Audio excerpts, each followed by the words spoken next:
Yara naman, huwag ka na magalit. Matapos ka naming dalhin sa langit, ikaw pa tong... Ay, huwag mo nang inisin si Chong. Ako, baka mamaya seryosohin mo yung mga sinasabi mo. Sige ka. Mga demonyo kayo! Magpapayat kayo! Aba, talaga namang sumigaw ka pa. Inuubos mo talagang pasensya ko, ha? Gusto mo mamatay, ha? Eh di sige, mamatay ka na. Huwag kayong papasok sa pamamahay ko. Napakalakas ng itim na kapangyarihan na bumabalot sa inyo. Ang sumpa ng walang hanggang paghihirap at kamatayan na posibleng bunga ng inyong malaking kasalanan. May mga tao kayong nagrabyado. Umamin kayo. Ano kayo? Mga mamamatay tao? Hindi ako tumutulong sa mga halangang kaluluwa at higit sa lahat sa mga mapanlinlang at masamang tao na biktima ng barang. Hindi ikakabit ang sumpang yan ng walang malalim na dahilan. Nakikiusap kami. Tulungan niyo po kami. Wala kaming kasalanan. Hindi nga namin alam kung bakit kami nagkakaganito eh. Ang mga pako. Ano nangyayari sa mga pako? At itong ano... maawa ka. Ibalik mo sa normal ang mga ito. Napakabigat at...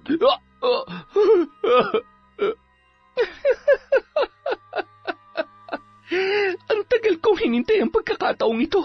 Ngayon, hindi nyo na magagawa pang takasan ang mga kasalanan ninyo. Wala nang mas masaya pa na magdusa kayo sa loob ng kulungan habang nakakulong sa aking sumpa na magpapahirap sa inyo sa bawat segundo, bawat minuto, araw-araw. Taon 2010, Batangas. Patuloy pa rin ang pagbuhos ng malakas na ulan. 10 minuto bago sumapit ang 3:00 ng madaling araw ay nagising si Yara sa lamig ng tubig na tumutulo sa kanyang muka. Napabalikwas ang dalaga at nakiramdam sa paligid, sabay inabot ang flashlight at tiningnan kung saang butas na naman nagmumula ang tulong yon. Luma na at pinagtagni-tagni lamang ang yero na nagsisilbi nilang bubong at ang dingding naman ay yari sa mga lumang tabla at kawayan. Napakamot ulo na lamang ang dalaga nang makita ang panibago na namang butas sa kanilang bubungan. Ay, pambihira. Ang sarap-sarap pa naman sana ng tulog ko dahil malamig. Mamaya ako lang tatapalan yan. Nasaan na ba yung maliit na palanggana? Oh, ayan. Hindi ko alam kung saan inilagay ni Tata yung pantapal.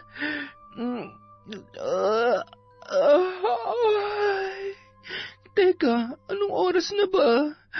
Ay, sakto lang pala, mag-3:00 na rin. Makapag-init na nga ng tubig. Ang sarap naman ng tulog ng tatay ko. 1, 2, 3.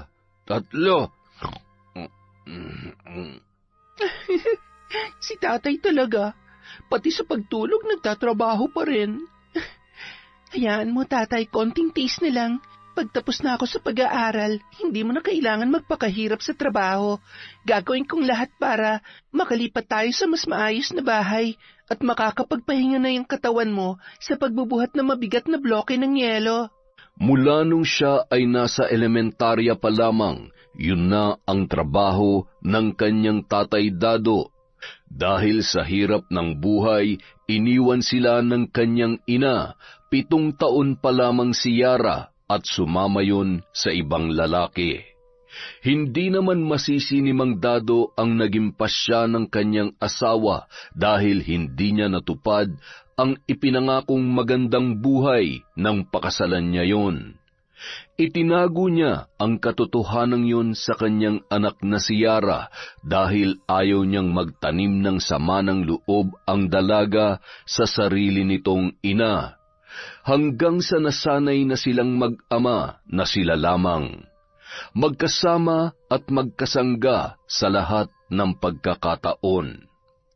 Pagkatapos mag-init at magtimpla ng kape, ay umupo na si Yara sa gilid ng katre ng kanyang ama. Tay, tatay, gising na po. Mag-5 na. Ano? Alas 5 na. Bakit naman ngayon mo lang ako ginising? Malilintikan ako nito kay boss. Nakakahiya. Tatay naman, masyadong nervyoso. Nagbibiro lang po ako. Mag-aalas 3 pa lang. Natimpla ko na po yung kape nyo at binilhan ko na rin po kayo ng tinapay kagabi. Ubusin niyo po yon para may lakas kayo sa pagbubuhat. Hahatiran ko na lang din po kayo ng tanghalian mamaya. Wala naman pong pasok ngayon eh. Ay, pambihira kang bata ka, oo. Kinabahan talaga ako ng husto. Siya, sabayan mo na ako magkape. Sige lang po, tatay. Babalik pa po ako sa tulog pagkaalis ninyo. Late na rin po kasi ako natulog dahil tinatapos ko po yung project ko. Inaantok pa nga rin po ako eh. Nagising lang ako dahil sa bago na namang tumutulo sa bubong. Sandali lang ho, tatay ha. Ihahanda ko lang yung damit nyo, bota, raincoat, dahil umuulan. Mahirap magkasakit. Bawal ang magkasakit sa pamilyang to. Salamat, anak. Yung pantapal dyan sa butas ay nandoon sa lalagyan ko sa ilalim ng mesa. Sige po, ako na pong bahala, tay. Kayang-kaya ko na po yan. Wala naman talaga akong masabi sa kabaitan at kasipagan ng anak ko. Abay, ako na yata ang pinakamaswerteng ama sa balat ng lupa. Higit sa lahat, ikaw ang pinakamagandang dalaga dito sa lugar natin. Siyempre naman po dahil napakagwapo kaya ng tatay dado ko. Matapos maihanda ang kailangan ng kanyang ama, ay umupo yun sa may mesa habang naliligo naman si Tatay Dado. Tumitili-tili pa si Mang Dado sa sobrang lamig ng tubig. Nang makatapos yun, ay agad namang nagbihis ng kanyang damit pang trabaho. Paglingon niya sa may mesa, ay napansin niyang nakatulog na ulit si Yara at hindi niya na inistorbo pa. Nagising ang dalaga habang tinatanggal ni Mang Dado ang taling lubid ng kanilang pinto nang papaalis na yon. Ano ba at masyado namang mahigpit ang pagkakabuhol ng taling ito? Tay, aalis na po pala kayo. Ako na po, tatay. Hinihigpitan ko po talaga. Mahirap na. Baka mamaya may magtangkang pumasok na pusa at kainin yung tinapay eh. Oy siya, kaya naman pala. Naistorbo ko patuloy ang tulog mo. Okay lang po. Mag-iingat po kayo. Payakap naman muna sa mahal na mahal kong tatay. Basta pupunta lang po ako doon mamaya ha. Buti na lang, medyo humina na yung ulan. Ay, oo nga anak. O siya, aalis na si tatay. Mag-almusal ka na lang dyan ha. Kumaway-kaway pa habang tinatanaw ang kanyang ama na naglalakad papalayo. Hindi naman kalayuan sa kanilang bahay ang pinagtatrabahuhan noon.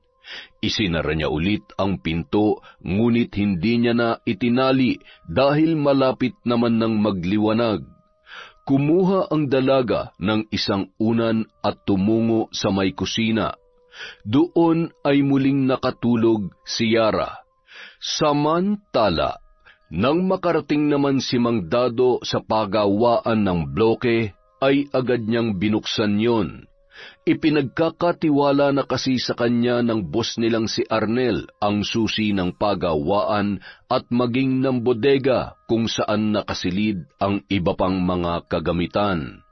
Napapakamot ulo naman ang matanda habang inihahanda ang mga gamit sa paghahakot ng mga bloke papunta sa sasakyang ginagamit nila na nakaparada sa may tagiliran ng bodega.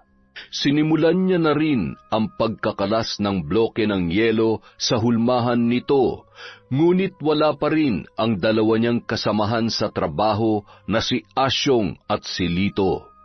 Si Asyong ay kasabayan ni Mang Dado sa pagpasok sa nasabing trabaho mula pa nang magsimula ang negosyong yon ni Arnel. Si Lito naman ay pamangkin ni Asyong na dayo sa nasabing lugar. Palipat-lipat yon sa mga kamag-anak niya kaya wala ring permanenteng trabaho. Agad naman yung natuto sa tulong ni Mang Dado. Bukod sa mabait, natural na ang pagiging matulungin ng matandang lalaki kahit paminsan ay istrikto yon pagdating sa trabaho. Siya kasi ang lubos na inaasahan at pinagkakatiwalaan ng kanilang amo mula sa paggawa at pagde-deliver ng mga bloke ng yelo sa palengke. Siya rin ang humahawak ng pera at ireremit naman niya sa hapon bago siya umuwi sa kanilang bahay kung hindi nagagawi sa pagawaan si Arnel. Nung mga oras na yun, nag-uumpisa na sa pagkakalas ng bloke si Mang Dado. Nasa mahigit 50 bloke ang nade-deliver nila sa palengke araw-araw. Abat, napasarap yata ang tulog ni Asyong at Lito. Mangangalahati na ako rito ay hindi pa rin sila dumarating. Mukhang namimihasan na itong mga kasamahan ko. Ay, magandang umaga, Mang Dado. Ang agad nyo naman yata ngayon. Anong maaga alas 4 na. Sadyang huli lang kayong dumating. Kayo na maghakot nito papunta sa truck at nang makapag-deliver na tayo. Lito, mukhang inaantok ka pa. Alalayan mo yan si Asyong para walang mabitak na bloke ng yelo. Sige o. Relax lang, Mang Dado. Matatapos din to. Nagpatuloy sa pagkakalas ng bloke si Mang Dado at ang dalawa naman ay ikinakarga na sa truck na ginagamit nila sa pagde-deliver sa palengke. Gamit ang sliding board na yari sa kahoy ay mabilis namang naikakarga at baba ang mga bloke ng yelo. Buisit na matandang yan, napakayabang kong umasta. Akala mo naman ay siyang amo natin. Sinabi mo pa, tiyo, napipikon na nga ako eh. Konting-konti na lang, papatulang ko na yan eh. Abay, kalmahan mo lang. Baka naman mawalan tayo ng trabaho niyan. Alam mo namang sanggang dikit niyan si Boss Arnel. May oras din sa atin yan. Pasasaan ba't bibigay rin ng katawan niyan? Tumatanda na rin naman eh. Pagdating ng araw, ako nang pagkakatiwalaan ni Boss o di kaya ikaw. Kaya kapag nandyan si Boss, magpakitang gilas ka na. Tsaka sakyan lang natin si Tanda para hindi makahalata. Oh, ayan. Dahan-dahan, Lito, ha? Nagdadabog ka yata eh. Abay, huwag naman sanang sasama ang loob nyo kapag sinisita ko kayo. Ang akin lang naman ay pantay-pantay ang pinapasahod sa atin, kaya dapat ay pantay-pantay din ang trabaho natin. Isa pa, napapadalas na kasi ang... Pasensya na ho, Mang Dado. Hayaan nyo, mula bukas ay aagahan na namin. Nakakahiya naman ho sa inyo. Naparami lang ho ng inom kagabi, kaya... Ay, siya, sige na. Ako'y hindi namang galit. Ilan na lang ba ang kulang? Binibilang nyo ba? 5 na lang ho, tapos lalarga na ho tayo. Agad na itinulak ni Lito ang kariton papunta sa truck at tinapik naman ni Asyong ang balikat ni Mang Dado. Mang Dado, pasensya na sa pamangkin ko ha. Bata pa kasi kaya minsan ay may pagkamakitid ang... Alam mo na, dumaan rin naman tayo sa ganyang edad. Medyo madamdamin at... Hayaan mo na. Tara na at nang makalarga na tayo. Si Asyong ang inutusan ni Mang Dado na magmaneho ng truck papunta sa palengke. Namamanhid pa kasi ang kamay ng matanda sa lamig at nangalay din ang braso nito dahil sa matinding lamig sa pagkakalas ng mga bloke. Nang makarating ang mga yun sa palengke ay kanya-kanya na silang baba at tulak ng kariton na kanilang ginagamit sa pagde-deliver sa mga nagtitinda ng karne, isda at iba pa sa palengke. Kanya-kanya naman ng abot ng bayad ang kanilang mga customer. Pagkatapos ay ireremit naman nila yon kay Mang Dado. Lito, ano? Naitabi mo na ba yung bayad sa panabis nating 5 bloke? Ayos na ho, Chong. May pambili na naman ho tayo ng alak at pulutan. Hoy, ano yan ha? Kayong dalawa. Ginugulangan nyo na naman si Mang Dado. Aba, maawa naman kayo sa matanda. Aling baby naman. Baby, hinaan mo naman at baka may makarinig sa'yo. Hayaan mo't bukas ay may panabis kang 1 bloke sa amin. Nako, wag na. Idadamay nyo pa ako sa kalokohan nyo. Siya, lumayas na nga kayong dalawa at baka malasin pa mga paninda ko dahil sa pinaggagawa nyo. Ay sus, masasayang huyang beauty nyo kapag palagi kayo nagsusungit at nakakunutang noo. Kaya nga pinapalayas ko na kayo at kapag ganyan naman ang mukha na makikita ko, hay ewan. Grabe ka naman, Aling Baby. Masyado ka namang namemersonal. Ay, tara na nga dito. Samantala, kasalukuyang dinudukot ng matandang babae sa kanyang lumang bag ang pitaka habang naglalakad papalapit sa pinag-aangkatan niya ng panindang kakanin na ilalako niya naman sa may pantalan. Nasaan na ba yung pitaka ko? Habang abala ang matandang babae sa kung anong hinahanap niya, ay paparating naman sa kinatatayuan nito si Mang Dado. Ay, salamat sa Diyos at natapos din. Abat, sinura tayo na. Napakasipag rin naman ng matandang to. Wala ring kapaguran sa paglalako. Mula sa di kalayuan ay kitang-kita niya naman nang biglang hinablot ng isang binatilyo ang hawak na pitaka ng matandang si Lola Nora. Hoy, ang pitaka ko! Ibalik mo sa akin yan! Sakto namang tumakbo ang binatilyo papunta sa direksyon kung saan naroon si Mang Dado. Sinadya niya yung banggain ng kariton, dahilan para matumba at maabutan yon ni Lola Nora. Diyos kang bata ka! Ang likot ng kamay mo! Aray ko po! Magnanakaw kang bata ka! Akin na yung pitaka ko! Agad na pumito ang gwardya at nagkukumahog namang tumakas ang nasabing magnanakaw. Ay, hayaan nyo na. Ang importante ay nakuha ko na ulit itong pitaka ko. Aba, muntik pang madali na lintik na yon ang puhunan ko. Talamak na rin ho talaga ang mga magnanakaw ngayon. Wala nang pinipiling oras at lugar, maging taong bibiktimahin. Ay, sinabi mo pa, Dado. Siya, salamat sa tulong mo.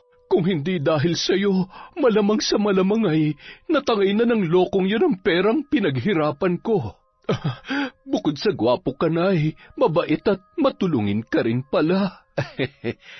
Siya, mag-iingat na lamang kayo sa susunod. Mauna na ako at siguradong hinihintay na ako ng mga kasamahan ko. Sinundan pa ng tingin ng matanda si Mang Dado na tumigil naman sa tapat ng isa sa kanilang mga customer. Mang Dado, mag-iingat kayo dun sa dalawa niyong kasama. Kanina ay narinig ko ang pinag-uusapan nila. Naku. Sigurado ako ginugulangan kanila. Aba, mahirap kapag ganyan ang mga kasamahan sa trabaho. Hayaan niyo't babalik din sa kanila yon kung sakali mang may ginagawa silang kalokohan. Hindi naman natutulog ang Diyos pagdating sa mga ganyang bagay. Ay, sige na. Sana'y maubos yung mga paninda ninyo. Kumaway, sabay na pabuntong hininga na lamang si Mang Dado sa kanyang nalaman. Hindi kasi yon ang unang beses na may nagsumbong sa kanya. Pinag-iisipan niya naman kung anong dapat niyang gawin sa dalawa niyang tauhan. Umiiwas rin kasi siya sa gulo, lalo na't alam niyang sumasama ang loob ng mga yon sa tuwing kanyang sinisita. Nang makabalik sa pagawaan ng bloke ng yelo sina Mang Dado, Asyong at Lito, bandang 8:00 na ng umaga. Nagpadala naman ng almusal ang kanilang amo, kaya naman pinagsaluhan nila yon bago muling magsimula sa kanilang trabaho. Maya-maya pa, isa-isa namang nagdatingan ang mga may-ari ng palakaya. Gumagamit sila ng ice crusher machine sa pagdurog ng mga bloke at ilalagay naman yon sa malalaking styro. Sabay papasanin nila ang mga yon papunta sa kani-kanilang bangka. Makalipas ang ilang sandali, nadatnan naman silang abala ng kanilang boss na si Arnel. Hindi magkanda-ugaga sa liksi at tila ba napakasipag ni na Asyong at Lito. Napangisi na lamang si Mang Dado sa inaasal ng magtiyo. Mang Dado, pahinga muna kayo. Iabot ko muna tong sahod nyo, baka makalimutan ko. Ano raw? Anong sinasabi ni boss? Napakaingay kasi nitong makina eh. Magpapasahod na raw, Mang Dado. Tara na't baka magbago pang isip ni Boss Arnel. Siya, halina kayo. Lito, itigil mo na muna yung pagsasalin ng tubig. Sige o. Huli na ho ito. Susunod na po ako, Mang Dado. Ilang sandali pa ay agad nang iniabot ni Arnel ang kani-kanilang sahod na nakalagay sa loob ng puting envelope. Agad naman nagpasalamat ang mga yon. Pakibilang na lang at baka kulang. Mang Dado, muntik ko na makalimutan. Pinabibigay ho ni Mrs. kay Yara. Pabaon daw ho at pambili ng kung anong kakailanganin niya sa school. Nabayaran ko na rin ho kahapon yung kabuuan ng tuition fee niya. Nako, maraming salamat po, boss. Malaking tulong po ito. Siguradong matutuwa na naman ang dalaga ko. Pakisabi na lamang po kay madam na maraming salamat. Walang anuman po yun, Mang Dado. Alam niyo naman kung gaano kami nagpapasalamat sa kasipagan at serbisyo niyo para sa amin. At saka mula nang pinag-aral namin si Yara ay mas lalo kaming sinuwerte mag-asawa. Nakikita rin namin kung gaano nagpupursige yung anak ninyo. Napakahusay ho sa klase kaya talaga naman hindi nakakapanghinayang na pag-aralin. Bigla namang nagkatinginan sina Asyong at Lito. Nababakas ang inggit sa mukha ng mga yun habang nakikinig sa pag-uusap ng kanilang amo at ni Mang Dado. Bumalik na lamang sila sa kanilang ginagawa. Kita mo na, Lito, hindi ba't lugi tayo? Kaya dapat lang na dumidiskarte din tayo para sa sarili natin. Oo nga, Chong, napakaswerte naman pala ng matandang yan at ng anak niya. Kaya naman pala masyadong pabida kung magtrabaho dahil sobra-sobrang benepisyo nila mag-ama. Kaya tama lang nakalmahan lang natin kapag wala si boss. Tama ka dyan. Kaya maya-maya, matutulog tayo, ha? Kahit 1 oras lang, pwede na yun. Nang makaalis si Arnel, ay agad namang nagpaalam ang dalawa kay Mang Dado na kakain na sila ng tanghalian. Pumayag naman ang matanda at siya na ang nagpatuloy sa ginagawa ng dalawa. Matapos kumain sa malapit na karinderya, ay agad na pumasok ang mga yon sa truck. Salamat sa Diyos! Grabe, busog na busog ako! Ay, makatulog na nga. Kayang-kaya na ni Tanda yun. Bandang 12:00 ng tanghali ay pakanta-kantang naglalakad si Yara papunta sa kanyang tatay Dado. Bit-bit niya ang tanghalian ng kanyang ama na siya mismo ang nagluto. Napakunot noon naman siya nang masilip sa loob ng truck sina Asyong at Lito na tulog na tulog. Aba, ayos ah. Tapos na ba sila sa trabaho? Siguradong dinuduga na naman ng mga ton tatay ko. Teka lang, babalikan ko kayo. Nagpatuloy sa paglalakad ang dalaga. Rinig na rinig niya ang pagbuhos ng tubig sa malalaking hulmahan ng bloke ng yelo at ang paghila ng mga bakal kapag isisilid na yon sa lalagyan. Napakasalbahe talaga ng mga yon. Mag-isa niyong pinagtatrabaho ang tatay ko. Mamaya kayo sa akin. Tatay! Tay! Yuhu! Nandito na po ako. Kain po muna kayo. Anak, sandali lang. Kanina ka pa ba dyan? Kararating ko lang po, tatay. Bakit ho? Mag-isa lang kayo dito. Nasaan yung mga kasama niyo? Sina Asyong at Lito. Kumain ng tanghalian. Siguro'y umuwi sa bahay nila. Kanina pang 11:00 yon. 12:00 na hindi pa rin nakakabalik. Nako, siguro po ay tinutunaw pa yung kinain nila. O baka naman po, nalunok na nila yung kutsara, kaya... Ikaw talaga. Hayaan mo na. Kayang-kaya ko naman to. Tapos naman ng dagsa ng mga customer. Mamaya ulit yan, mga 3:00. Sus, kaya nasasanay sila ng ganyan kasi hinahayaan nyo eh. Tay, kapag hindi mo sila sinita, mamimihasa ang mga yan. Maawa naman kayo sa sarili ninyo. Ayaw ko naman na nasusobrahan kayo sa pagod. Inaabuso na kayo ng mga yon. Huwag kasi kayo masyadong mabait. Umiiwas lang tayo sa gulo, anak. Sa sakit ng ulo, nakikisama lang ako. Pero kapag sobra-sobra na, siyempre magsasalita rin ako. Isa pa, may nagsusumbong rin sa akin sa palengke tungkol sa kalokohan ng mga yan. Dinadaya nila ang bilang ng bloke para may kita sila maliban sa sahod nila. Ay... Kita nyo na?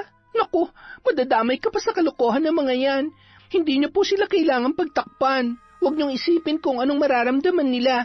Kung mayroon kayong dapat isipin, di yung boss nyo na nagmamalasakit sa atin. Hindi yung mga tamad at magnanakaw naman pala.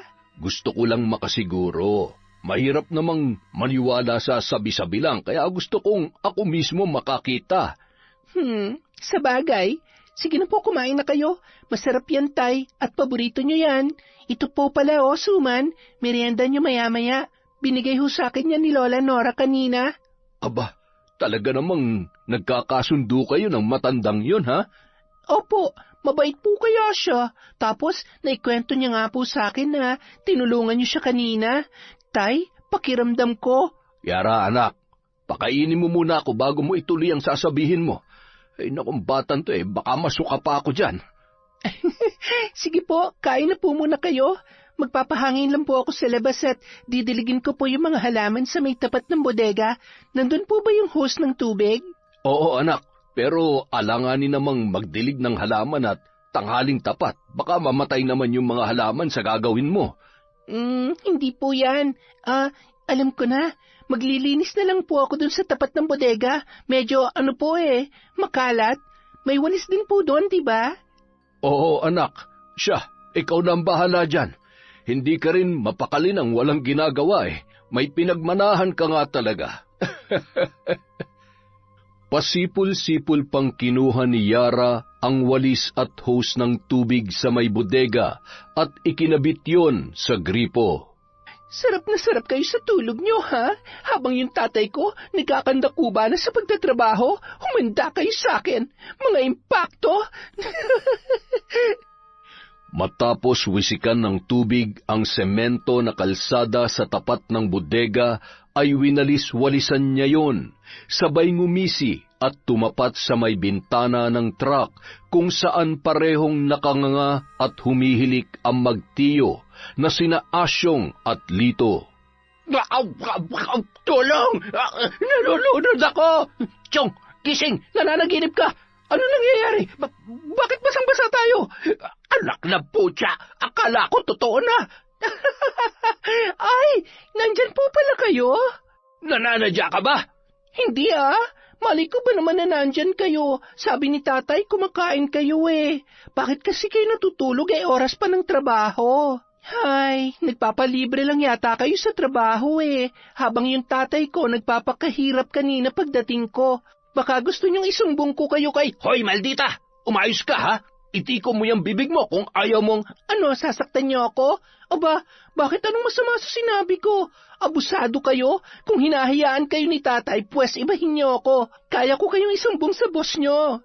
Abat, sip-sip ka rin pala, katulad ng... Oh, ano nangyayari dito? Oh, ano nangyari sa inyo? Basang-basa kayo. Tay, inaaway nila ako. Hindi ko naman sinasadya mabasa sila. Tay, alam niyo po ba na... Yara, huwag ka na magalit. Nagulat lang kasi si Chong, kaya...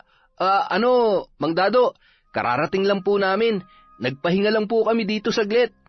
Hay, mga sinungaling. Hay nako, tatay, tapos ka na po bang kumain? Oo, tapos na anak. Kunin mo na yun at umuwi ka na. Nakataas na naman yung kilay mo, Napabuntong hininga na lamang si Yara at inirapan sina Asyong at Lito. Matapos makuha ang baunan na pinagkainan ng kanyang ama, ay nagpaalam na yon sa kanyang tatay. Tay, magpahinga ka rin muna bago magtrabaho, ha? Yung iba nga nakatulog na't humihilik pa kahit oras pa ng trabaho. Bye, Tay. Ingat kayo sa mga katrabaho nyo. Sa trabaho nyo pala. Napailing-iling na lamang si Asyong na nagpipigil ng inis sa dalaga. Ay, pagpasensyahan nyo ng anak ko. Ganyan lang yung magsalita pero mabait naman yan. Sinasabi niya lamang kung ano ang totoo at kung ano nakikita niya. Okay lang Mang Dado. Kapag nagsusungit ay lalong gumaganda yung anak ninyo. Si Chong kapag nagagalit ay umayos ka, uupakan kita dyan. Tama na yan. Balik na sa trabaho at mukhang napasarap nga ang tulog ninyo. Hindi naman na nakaimik pa ang dalawa, sabay napakamot na lamang sa kanilang mga ulo. Nang sumunod na araw, naging mas mahigpit si Mang Dado at hindi iwinawaglit ang tingin sa magtiyo. Sinabihan niya rin na siya na muna ang maniningil sa mga customer nila sa palengke. Masyadong mahigpit ngayon si Dado Nakakabwisit. Doble ingat na lang tayo, Chong. Ako nang sasaglit dun sa suki natin. Matapos maningil ni Mang Dado, ay napansin niya naman si Lito na nagmamadaling pumunta sa may dulong parte ng mga nagtitinda ng isda. Sinundan niya yon at sumabay siya sa dumadagsang mga tao. Ayos! Salamat, boss! Sa susunod ulit! Akma nang ilalagay nun ang 500 sa kanyang bulsa nang biglang hawakan ni Mang Dado ang kanyang kamay. Mang Dado? Totoo pala ang sumbong sa akin ng mga suki natin dito. Ay, kailan niyo pa ginagawa to? Pasensya na, Mang Dado. Napag-utusan lamang po ako ni Chong. Paano kayo pagkakatiwalaan kung ganyan kayo? Napakabait ng amo natin tapos gumagawa kayo ng kalokohan. Tara na. Mang Dado, ako na hong nakikiusap sa inyo. Huwag niyo ho sana kaming isusumbong. Alam niyo naman ho kung gaano kaimportante sa amin ang trabahong ito. Umiling-iling at ngumisi lamang si Mang Dado, sabay tinapik sa balikat si Lito. Mababakas sa muka ng matanda ang pagkadismaya sa mga kasamahan niya sa trabaho. Halos buong maghapon ay hindi umiimik si Mang Dado. Hindi rin sila kinakausap at hindi rin sila minamanduhan sa kung ano ang mga dapat nilang gawin, katulad ng nakagawian nito para masigurong maayos at mapapabilis ang kanilang trabaho. Habang naglalakad pa uwi pagkatapos ng trabaho ay agad namang sumagi sa isip ni Asyong si Mang Dado. Ano mang problema ni Dado? Hindi na nga umiimik ay nakasimangot pa. Sarap upakan. Nagtrabaho naman tayo na maayos kanina. Baka mamaya kung ano pang isumbong niya kay boss, makakatikim talaga siya sa akin. Chong, may problema tayo. Ano kasi, nahuli ako kanina ni Mang Dado. Alam niya na pala yung tungkol sa pagpapalusot natin ng bloke. Ano? Anak nang, napakabobo mo naman. Paano nangyari yun? Bakit naman hindi ka nag-iingat? Nalintikan na, oo. Sigurado magsusumbong ang sip-sip na yun. Yun nga rin ang inaalala ko eh. Ay, baka bukas wala na tayong trabaho. Subukan niya lang. Talaga namang makakatikim siya sa akin at siguradong may kalalagyan ng pagiging sip-sip niya. Kapag ako napuno, idadamay ko pati anak niya eh. Huwag naman, Chong. Tsaka, kasalanan naman talaga natin eh. Anong kasalanan? Dumidiskarte lang naman tayo. Masyado lang siyang pakialamero. Kung hindi lang naman siya bida-bida, ako dapat ang pinagkakatiwalaan ni Boss Arnel eh. Mas malakas at mas magaling naman ako sa matandang yon, no? Samantala, matapos namang iabot ni Mang Dado ang perang kinita nila ng araw na yon, ay napabuntong hininga ang matanda. May problema po ba, Mang Dado? Boss, ayaw ko sanang sabihin ito sa inyo, kaya lamang ay nakukonsensya po talaga ako. At hindi na rin po kasi tama. Mukhang nagiging abusado na sina Asyong at Lito. Inilahad ni Mang Dado ang mga kalokohan ng dalawa, dahilan para magalit ang amo nilang si Arnel. Napakaraming matino na pwede nating ipalit sa kanila. Kung sinabi niyo ng mas maaga yan ay di sana. Siniguro ko lang po muna, boss. Mahirap namang basta na lamang ako magsusumbong sa inyo dahil sa sabi-sabi ng ibang tao. Boss, makikiusap po sana ako. Baka pwedeng wag niyo naman silang tanggalan ng trabaho. Humanap lang po kayo ng bagong kasama ko sa pagde-deliver doon sa palengke. Baka ho kasi, alam niyo na, nag-iingat lang ho ako at ayaw ko namang sumama ang loob nila sa akin kung sakaling wag kayong mag-alala, Mang Dado. Salamat at ipinaalam niyo sa akin ang bagay na ito. Ako na pong bahala. Sige na ho, umuwi na ho kayo at siguradong hinihintay na kayo ni Yara.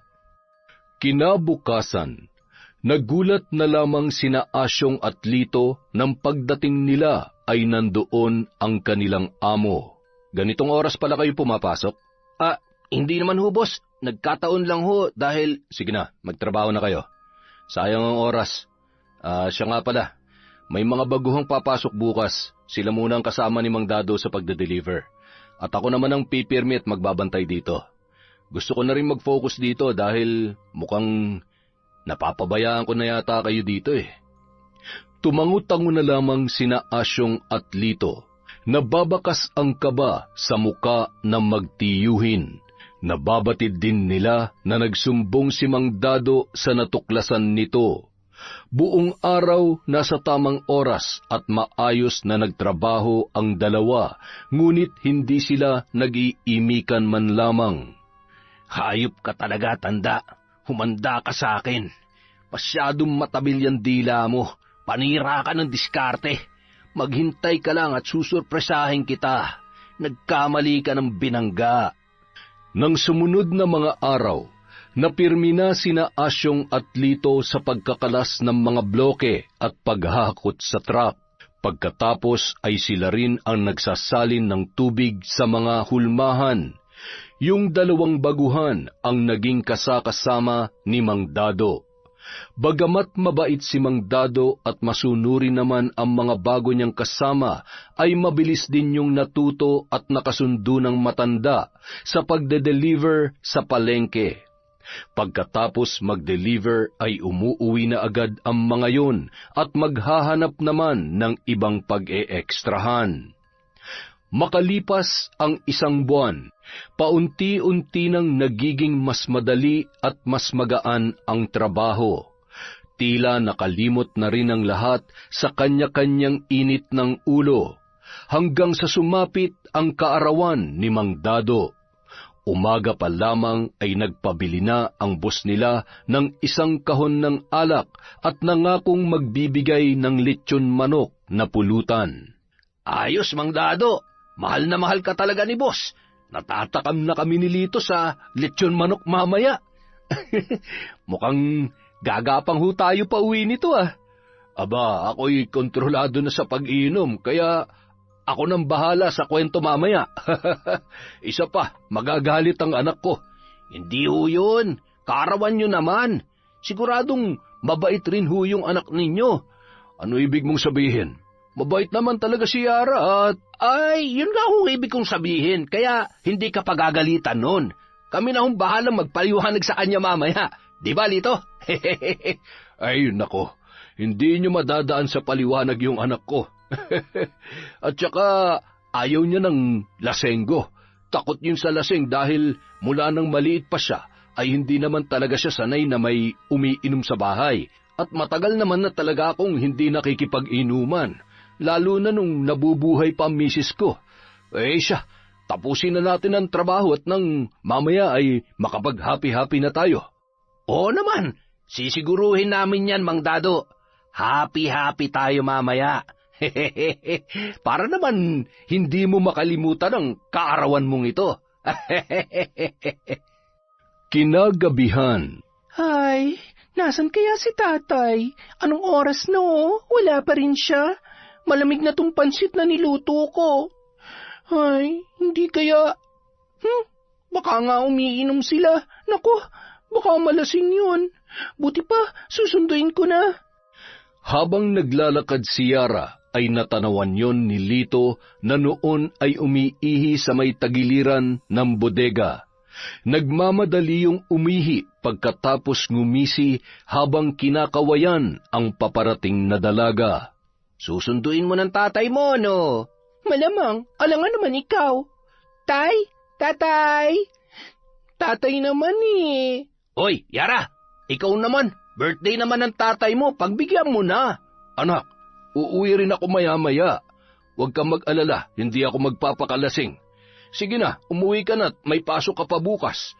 Huwag mong alalahanin si tatay, kaya kong sarili ko. Sigurado kayo, tay? Ay, siya, sige, uuwi na ako. Huwag ka masyadong magpapagabi, kung hindi, babalikan kita dito. Ay, huwag na makulit. Huwag na ring lalabas at delikado. Baka mamaya ay may makasalubong ka pang luko-luko dyan. Ay, luko-luko? Yun na nga eh. Paano kung hindi mag-aalala eh, ang mga... Ay, uuwi na nga lang ako. Baka kung ano na naman ang masabi ko. Basta tay, ingat kayo ha. Huwag niyong lalasingin ng tatay ko ha. Bagsak ang balikat na lumabas si Yara ng bodega, kung saan nag-iinuman ang tatay Dado niya at ang mga kasamahan nito sa trabaho. Sayang naman yung niluto ko. Tatay naman kasi, mas gusto niya pa talagang kasama yung mga pangit na yon. Ay, naantok na ako. Sigurado hindi ko na siya mahihintay pag-uwi niya. Pagdating sa bahay, agad niya nang itinali ang pinto at humiga na si Yara. Makatulog na nga. Gigisingin na lang ako noon pagdating niya, sigurado yon. Sa kabilang banda, matapos magpaalam ng 2 baguhan, ay naiwan naman ang 3 sa bodega. Sige lang, mandado, tagay pa! Kailangan maubos natin to. Mas lasing, mas masaya. Hindi ba, Lito? Yan, tagay pa! Ay, ako? Malalasing nyo? Nako, malabong mangyayari yan. Malilintikan na sana ko. Baka hindi ako pagbuksan ng pinto nun. Ayos, lasing na si Tanda. Siguradong maisasagawa na namin ni Chong ng maayos ang plano namin. Hindi na ako makapaghintay, Yara. Mang Dado, huling tagay na to. Huy, abat! Yari ka sa amin ngayon. Gamit ang susi ng matanda, isinara ng magtiyo ang bodega. Pinagtulungan naman nila ang matanda na isakay sa likod na bahagi ng truck at inilagay ang susi sa bulsa noon. Itinali rin nila ng lubid ang kamay at paa ni Mang Dado, sabay tinakpan ng makapal na trapal. Humahalakhak pa ang magtiyo sa kanilang ginawa kay Mang Dado at nagmamadaling umalis ang mga yun. Samantala, bandang 12:00 ng gabi, nagising si Yara nang may marinig na mga yapak sa labas ng kanilang bahay. Naamoy niya rin ang halimuyak ng alak na nagmumula sa labas. Bumangon naman siya nang marinig ang mahinang boses na tumatawag sa kanyang pangalan. Yara, buksan mo tong pinto. Ang tatay mo, lasing na lasing. Bilisan mo, napakabigat. Naku po, yun na nga bang sinasabi ko eh. Sandali lang, tatay naman kasi eh. Hindi maaninag ng dalaga ang mga taong nasa labas dahil madilim ang paligid. Agad niyang tinanggal ang tali ng pinto dahil gamay na gamay niya na yun. Nang buksan niya ang pintuan ay nagulat siya nang ang magtiyuhin lamang ang tumambad sa kanyang harapan. Nasaan si tatay? Anong ginagawa niyo dito? Ha? Ang dami mo namang tanong, papasukin mo na lang kami. Ano ba? Bitawan niyo ako! Mga hayop kayo! Huwag ka nalang magtangkapang sumigaw, Yara, kung ayaw mo masaktan. Sige, subukan niyo lumapit. Sisigaw ako ng malakas. Sisigaw ka? Bakit ka naman sisigaw? Wala pa nga kaming ginagawa sa'yo. Halika dito. Sayang naman kasi kung papatayin ka namin ang hindi man lamang pinakikinabangan. Napakaganda mo pa naman at... ang bango-bango mo. Bitawan niyo ako! Nakakadiri ka! At talagang palaban ka, ha? Napakaingay mo!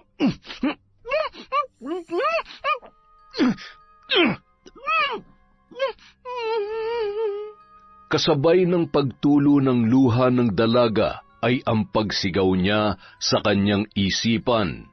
Habang walang awa siyang pinagsasamantalahan nina Asyong at Lito, pilit siyang humihingi ng saklolo sa kanyang tatay na nung mga oras na yon ay hindi pa rin nagigising sa labis na kalasingan.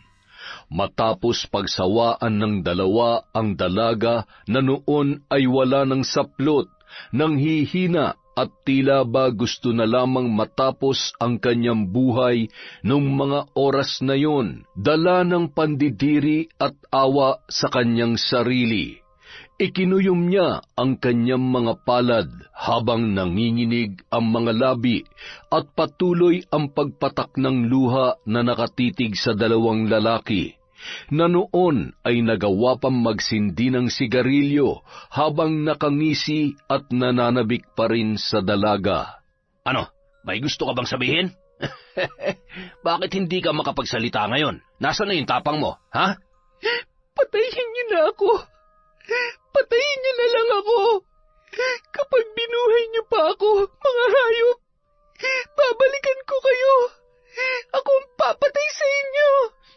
Yara naman, huwag ka nang magalit.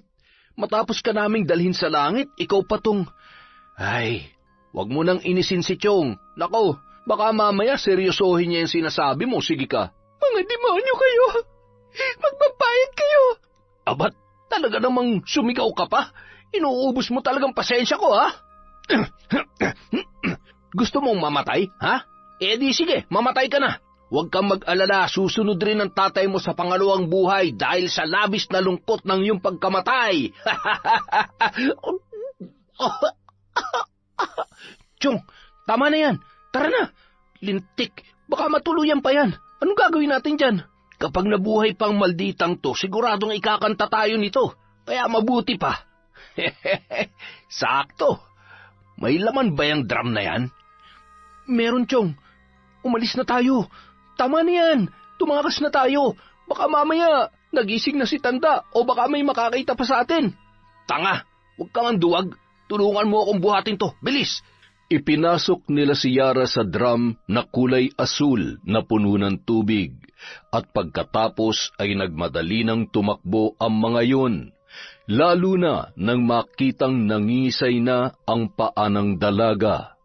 Naiwan ng mga yon ang kanilang damit pantaas na nasa higaan pa ni Yara. Nang gabi ring yun, nakahanda na ang mga bag ng magtiyo. Kinuha nila yon at nakahanda ng bumiyahe para takasan ang kanilang ginawa. Asyong? Lito? Saan kayo pupunta?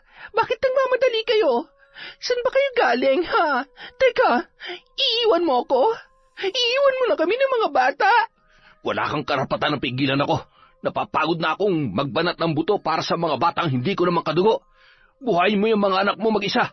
Halika na, Lito. Asyong, sandali! Huwag mo naman gawin sa akin to! Asyong! Samantala, Kailangan kong makalabas dito. Diyos ko, tulungan niyo po ako. Hindi nila maaaring takasan ang ginawa nila sa akin. pilit iginagalaw ni Yara ang kanyang katawan hanggang sa matumba ang drum na kanyang kinalalagyan. Gumapang yon ng dahan-dahan hanggang sa mailabas niya ang kanyang ulo sa loob ng drum at nakahinga na ng maluwag. Mga hayop, pagbabayaran yung ginawa niyo sa akin. Magbabayad kayo. Nung mga sandaling yon ay siya rin namang pagkagising ni Mang Dado. Wala siyang makitang liwanag at naliligo na rin siya sa pawis. Hindi ako makahinga na maayos. Nasaan ako? Bakit nakatali ang mga kamay at paa ko? Sino may kagagawan nito? Mukhang napagtripan ata ako ng mga lukulukong yun ah. Tulong! Tulungan niyo ako!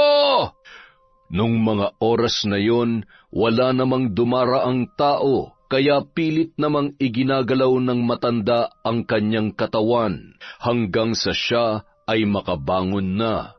Isa namang binatilyo ang dumaan noon at natanawan niya mula sa malayo. Tinawag niya yon at tinulungan si Mang Dado na kalagan ng tali ang kanyang kamay at paa. Sino pong may gawa nito sa inyo? Malamang sa malamang yung mga lukulukong kasamahan ko. Sila naman ang huli kong kasama eh. Nako, anong oras na ba? Sigurado nag-aalala na ang anak ko. Siya, salamat sa tulong mo, iho. Kailangan ko munang umuwi sa bahay. Wala talagang magawang tama tong sina Asyong at Lito, oo. Ay, kaawaan-awa kayo ng Diyos sa mga pinagagagawa ninyo. Habang naglalakad si Mang Dado, ay may 3 kalalakihan na tumatakbo papalapit sa kanya, at natatanawan niya rin ang iba pang mga tao na nasa tapat ng kanilang bahay. Mang Dado, buti na lang ho, umuwi na kayo. Bilisan niyo na ho dahil ano ba nangyayari? Bakit nagkakagulo sa tapat ng bahay? Si Yara ho. Ano nangyari sa anak ko? Napatakbo habang nanginginig ang buong katawan dahil sa takot na nararamdaman niya nung mga sandaling yon. Nadatnan niya ang ilang mga kababaihan sa loob ng bahay na siyang nag-aasikaso kay Yara. Ang tanging nakapulupot sa katawan ng dalaga ay ang kumot nito. Basa at magulo ang buhok. Nanginginig pa rin sa lamig at takot. Mababakas sa muka at braso ang mga pasa at sugat na nagpapatunay ng matinding pinagdaanan. Sino may gawa nito? Yara, anak, magsalita ka. Sino may gawa sa'yo nito? Tay, bakit ngayon ka lang? Pinagsamantalahan nila ako, Tay. Sinong gumahasa sa'yo? Patawarin mo ko, anak. Patawarin mo si tatay. Papatayin ko kung sino man ang may gawa nito sa'yo. Magbabayad sila. Nang mabaling ang tingin ni Mang Dado sa mga damit na nasa katre ng kanyang anak, ay mas lalong nandilim ang kanyang paningin sa galit. Kinuha no ng itak at tumungo sa bahay ni na Asyong. Sumama naman ang ilan pang kalalakihan at mga tanod ng barangay na tinawag ng kapitbahay na unang nakasaksi sa kalagayan ng dalaga nang napadaan yon at gumagapang palabas si Yara para humingi ng saklolo. Nang makarating si Mang Dado sa tapat ng bahay ay galit na galit at pinagtataga noon ang bakod at mga halaman habang sumisigaw at pinapalabas sina Asyong at Lito. Lumabas kayo! Mga hayop kayo! Hindi na kayo naawa sa anak ko! Papatayin ko kayo! Asyong! Lito! Lumabas kayo dyan at harapin niyo ako! Mang Dado, ano po? Ay! Maawa ho kayo! Kumalma ho kayo! Ano po bang nangyayari? Nasaan sina Asyong at Lito? Ilabas mo ang demonyo mong kinakasama at ang pamangkin niya. Kailangan nilang pagbayaran ng ginawa nila kay Yara. Mga wala silang puso para gahasain ang anak ko. Palabasin mo sila! Palabasin mo sila! Mang Dado, patawarin niyo ho ako. Kahit halugugin niyo po ang buong kabahayan ay hindi niyo po sila makikita. Kagabi pa po sila umalis. Hindi ko po alam kung bakit. Ang sabi niya lang po sa akin ay napapagod na siya sa pagtatrabaho para sa mga anak ko. Hindi ko po alam ang ginawa nila sa anak ninyo. Huwag niyo po akong sasaktan alang-alang sa mga anak ko, Mang Dado. Nakikiusap po ako. Hindi nila maaaring takasan ang ginawa nila. Saan sila pumunta? Saan? Pakiusap, sabihin mo ang totoo. Napahagulhol na lamang ang babae at paulit-ulit na sinasabi na hindi niya alam kung nasaan sina Asyong at Lito. Makalipas ang 1 buwan. Huwag kayong mag-alala, Mang Dado. Pasasaan ba't mahahanap din ng kapulisan ang mga hayop na yon? At kapag nangyari yon, nasisiguro ko na hindi na sila makakalabas pa ng bilangguan. Pinapangako ko yan sa inyo. Salamat ho sa tulong nyo, lalo na sa anak ko. Wala naman ho akong pambayad sa therapy para mabilis siyang makarecover sa mga nangyari. Kaya salamat po talaga, boss. Ay, may mga pagkakataon na gusto kong sisihin ang sarili ko sa nangyari. Kung nakinig lamang ako sa anak ko nung gabing yon, baka sakaling sa nangyari, siguradong plinano nila ang lahat. Iba talagang takbo ng utak ng mga yon at nagkamali tayo na pinagkatiwalaan natin sila, Mang Dado. Huwag niyo sisihin ang sarili niyo. Hindi niyo ginusto ang nangyari. Ang mahalaga, hindi tayo tumitigil na mabigyan ng hustisya ang ginawa nila kay Yara. Makakaasa kayo na hanggang sa dulo ng laban niyo para kay Yara, sasamahan namin kayo. Nandito lang kami mag-asawa para sa inyo. Hindi namin kayo pababayaan. Hindi naman mapigilang maluha ni Mang Dado, lalo na nang yakapin yun ni Arnel. Sa tagal ng pinagsamahan ng dalawa ay itinuring niya na ang matanda na parabang sarili niyang ama. Hindi lamang yon, napamahal na rin ng husto si Yara sa kanilang mag-asawa. Sa kabilang banda, sigurado ka bang hindi tayo mananagot sa tatay mo nito? Baka naman isumpa ako nun kapag nalaman niya na ako ang pasimuno sa lahat ng ito.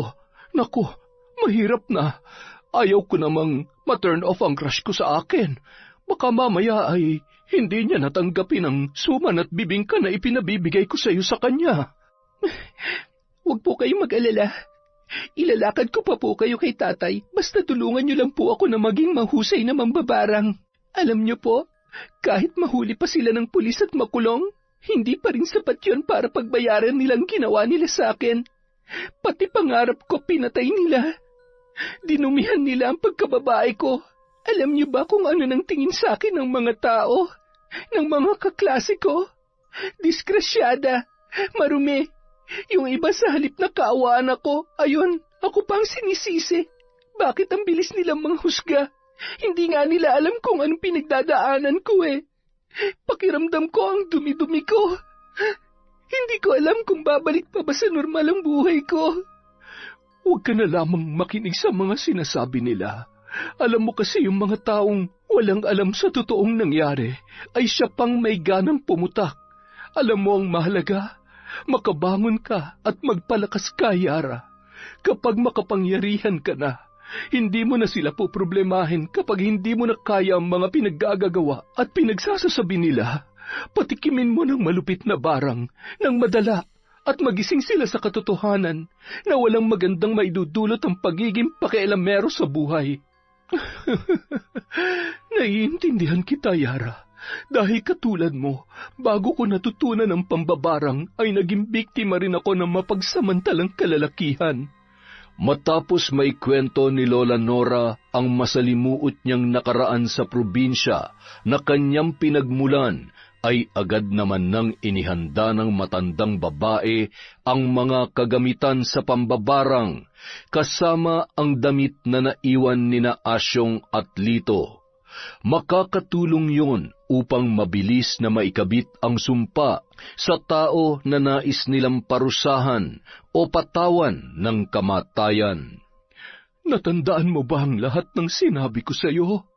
Kailangan magkasundo ang isip, ang galit sa puso, at ang itim na kapangyarihan upang maging mas mabisa ang bawat sumpang iyong bibitawan, Yara. Tanggalin mo ang pag-aalinlangan at ang kakaunting awa na iyong nararamdaman. Huwag ka mag-alala. Habang suot mo ang binigay ko sa iyong kwintas, ay mananatili kang ligtas sa sumpambalik ng pakikipag-anib sa kapangyarihan. Kapag tapos na ang ating misyon, itatapon natin yan sa dagat kasabay ng pagpapalaya mo sa iyong sarili mula sa galit at masalimuot na nakaraan. Sige na, simulan mo na ang ritual. Nandito lamang ako, makikinig at mananatili mong gabay. Kaya mo yan, Yara. Nakaramdam ng tuwa ang matanda habang pinagmamasdan ang dalaga.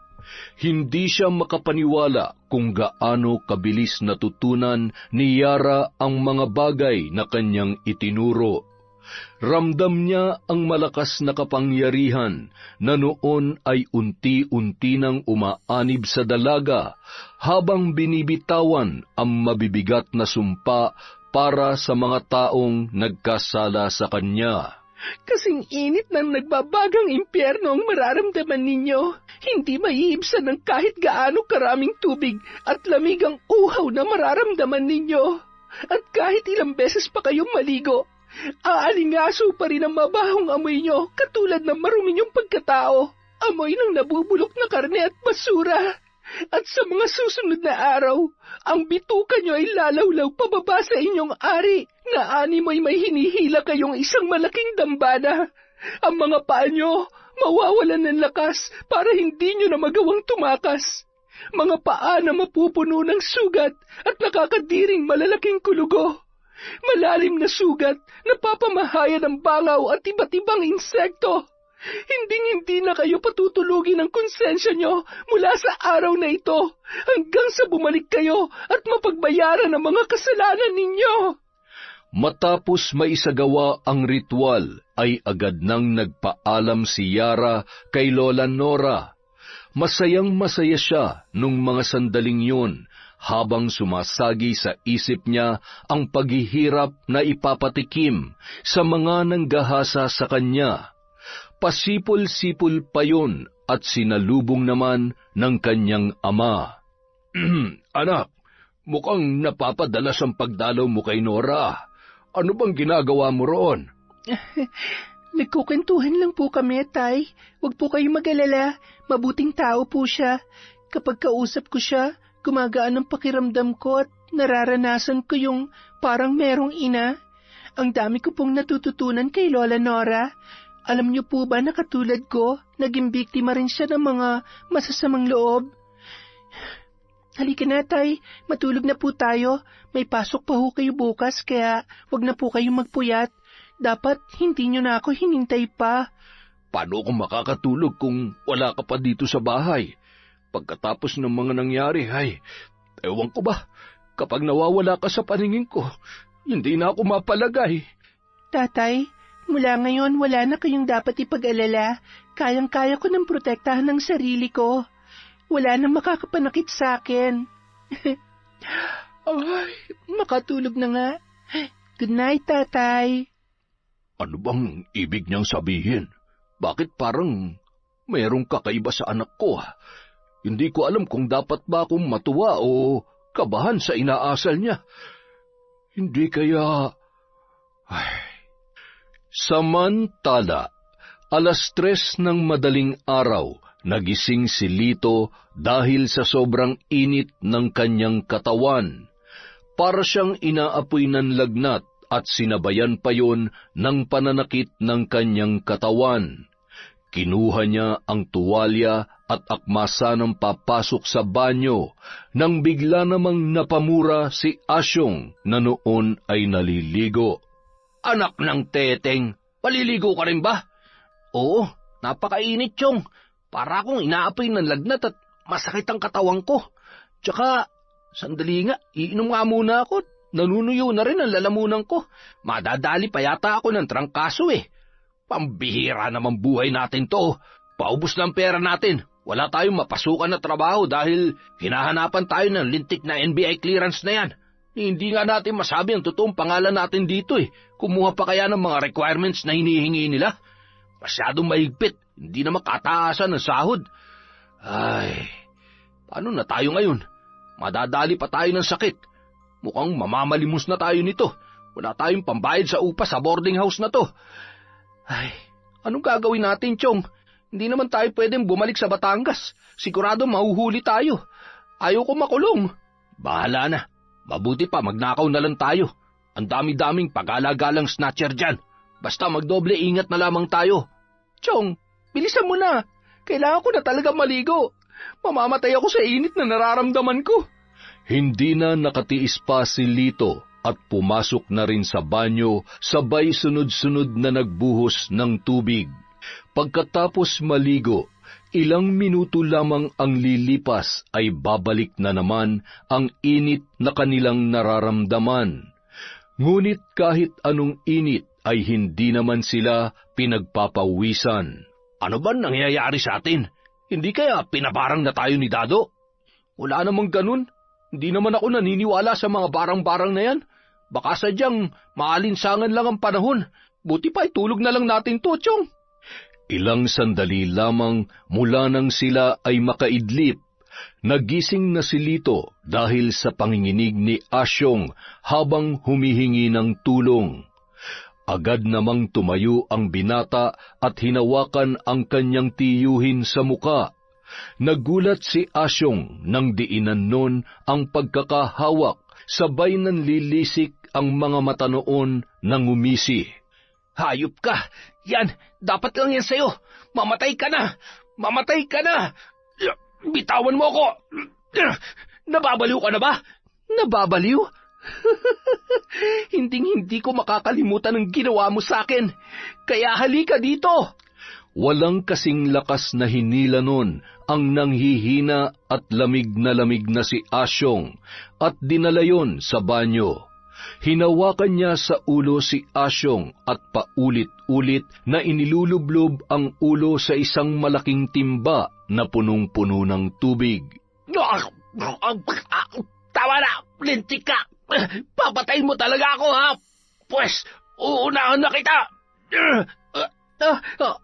Chong, bawa ka! Nang makita ni Asyong ang dugo sa ulo ng pamangkin, ay bigla siyang natauhan. Maya-maya, Napalingon silang pareho nang biglang bumukas ang pinto ng banyo at nakita nila ang isang babae na duguan ang muka, humahalakhak, sabay itinuro silang dalawa.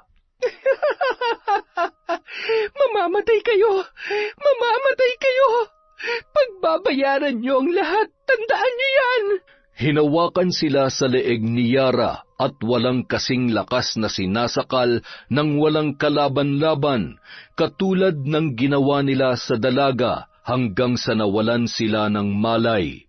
Ngunit ang kahindik-hindik na mga bulong sa tenga ay kanila pa ring naririnig. Kinaumagahan, nagtataka sila nang magising sa loob ng banyo.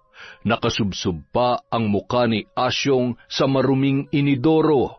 Buwak! Anong ginawa mo sa akin, ha? Anong ginagawa natin dito at... Teka, bakit ka umiyak, ha? Chong, nakita mo ba siya? Sabihin mo, nakita mo rin siya, hindi ba? Buhay pa siya. Buhay pa si Yara at papatayin niya tayo. Tama ka. Papatayin niya tayo.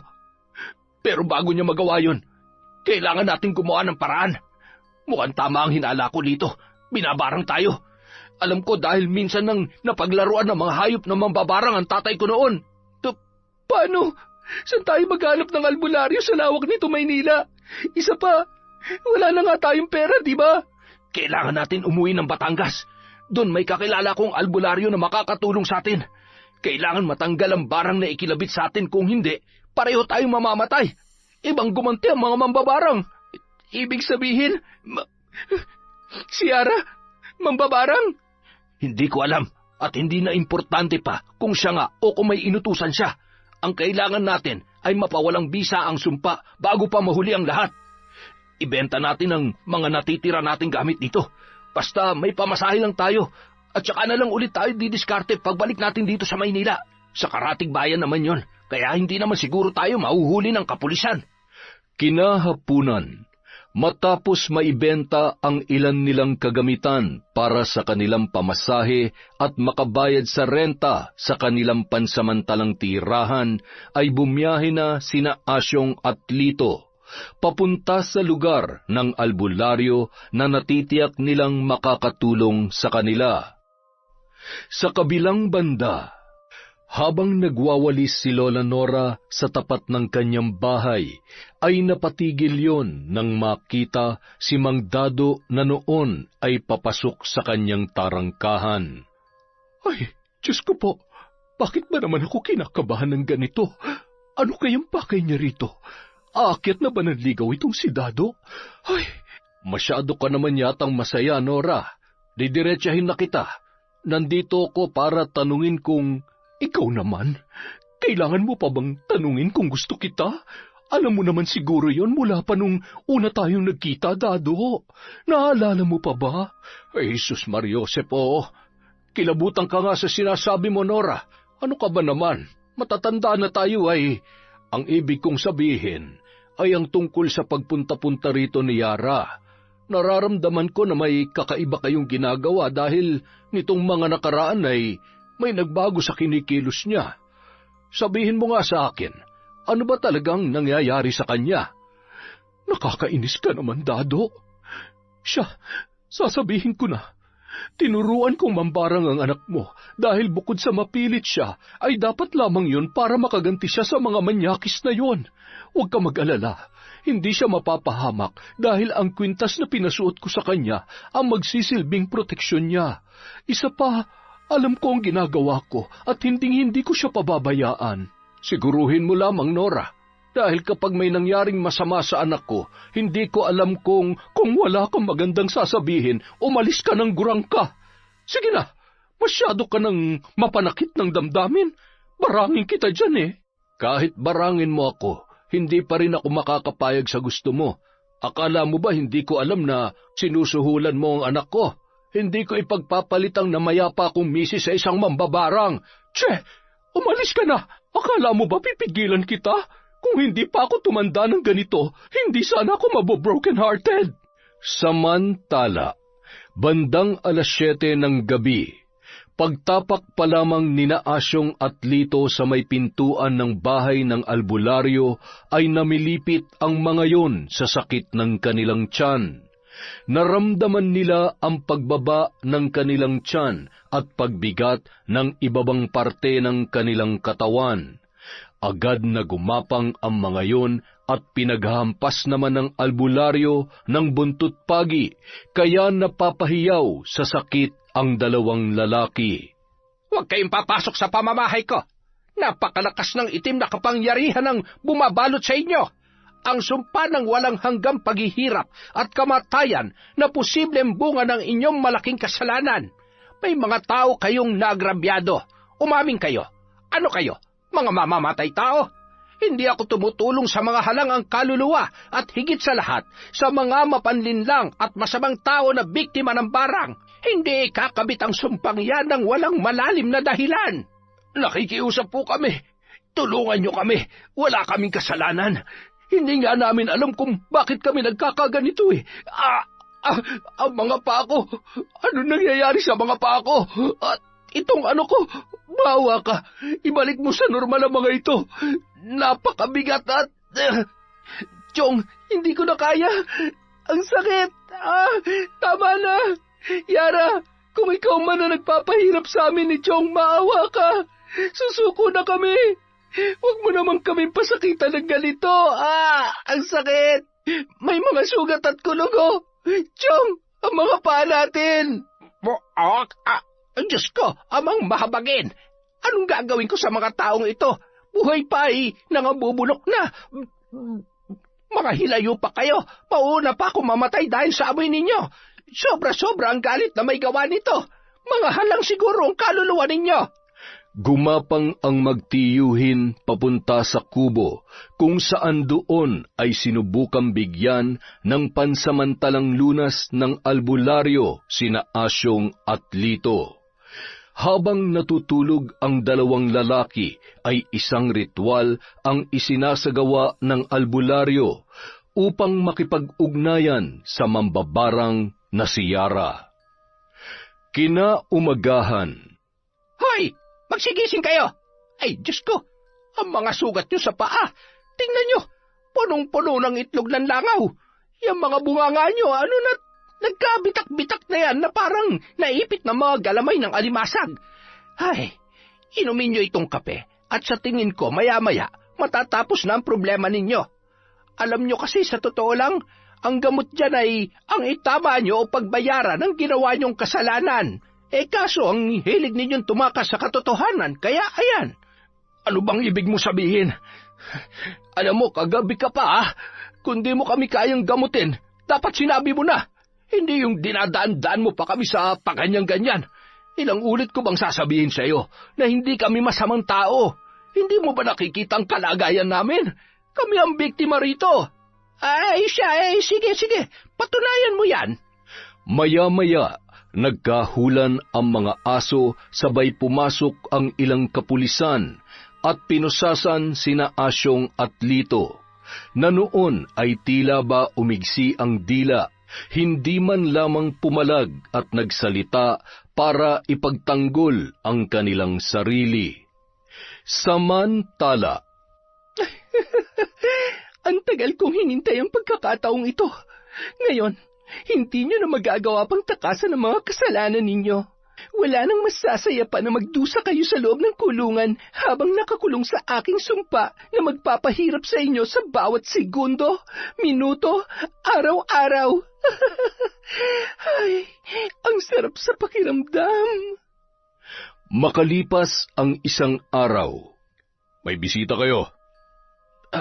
Mang Dado, patawad po. Patawarin niyo po kami. Kayo lang po makakatulong sa amin. Mambabarang ho ang anak ninyo.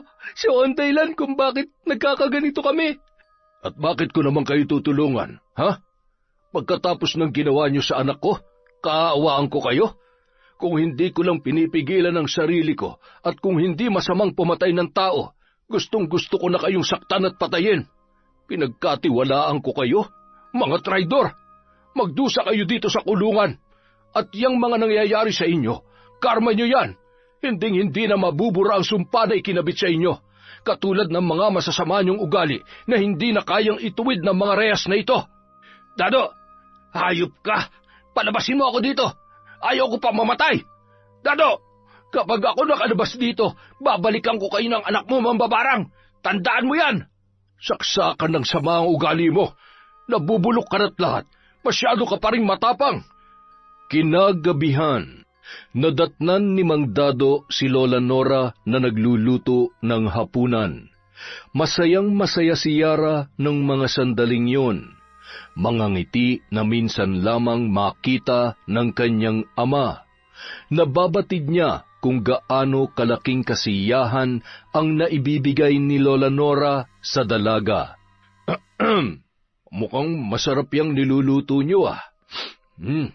Ang bango. Matagal pa ba yan? Malapit na ho, Tay. Kakain na ho tayo.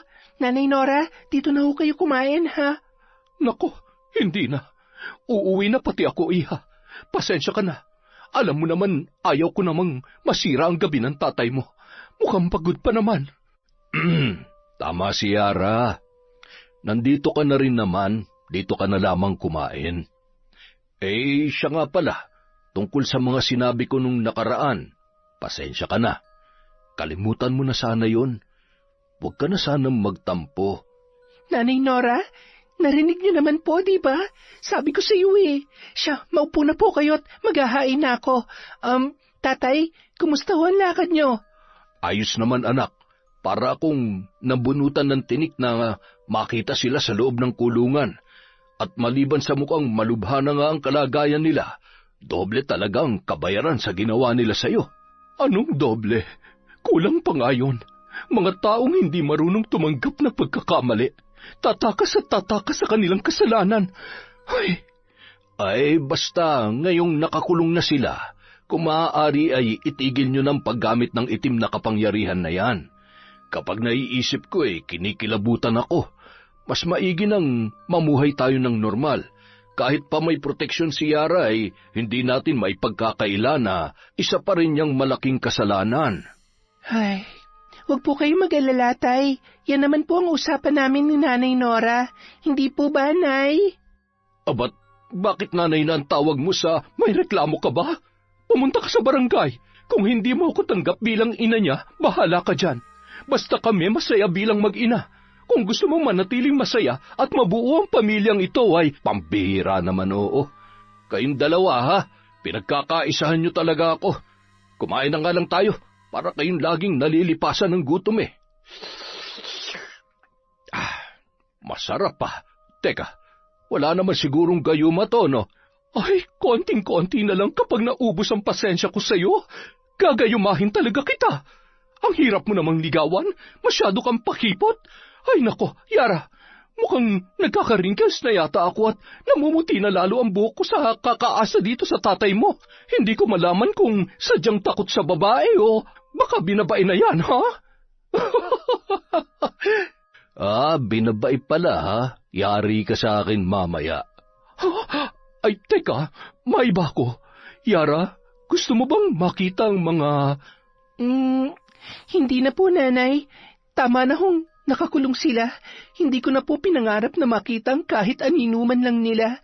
Gusto ko na hong tuluyang makalimutan ang lahat ng ginawa nila sa akin. Ibabalik ko na ho yung dating ako.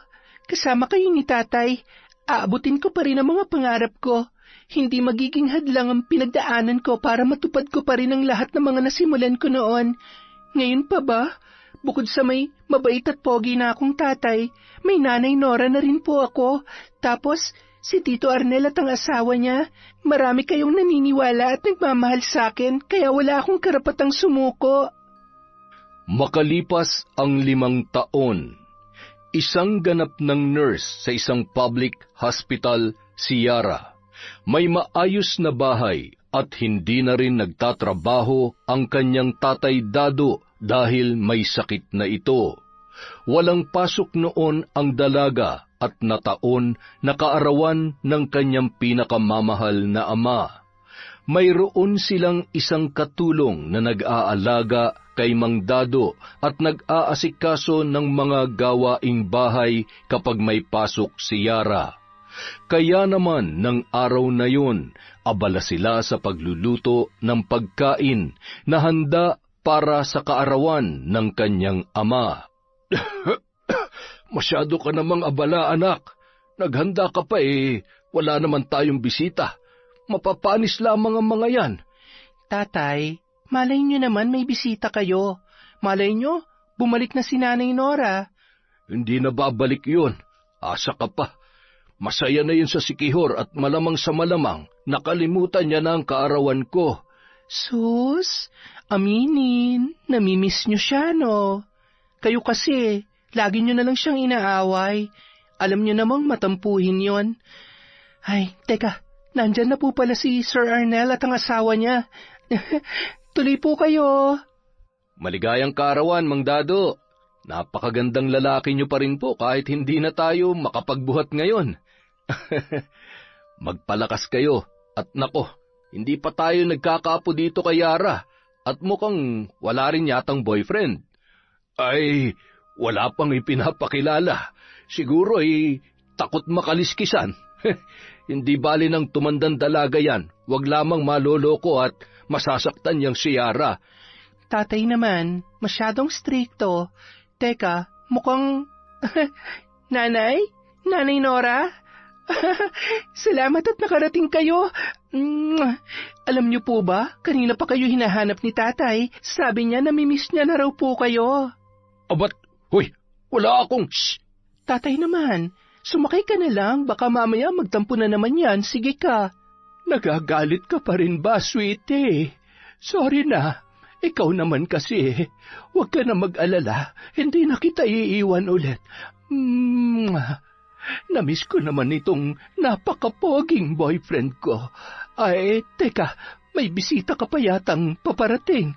Nakakotse at, ay sino yung gwapong yan?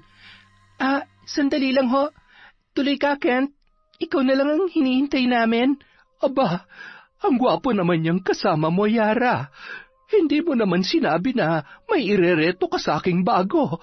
Parang gusto ko nang makipaghiwalay dito sa topakin mong amay Sweetie, hindi dahil sa hindi ako nakakalakad na maayos ngayon ay hindi ko kayang bangasan ng mukhang gwapo na yan.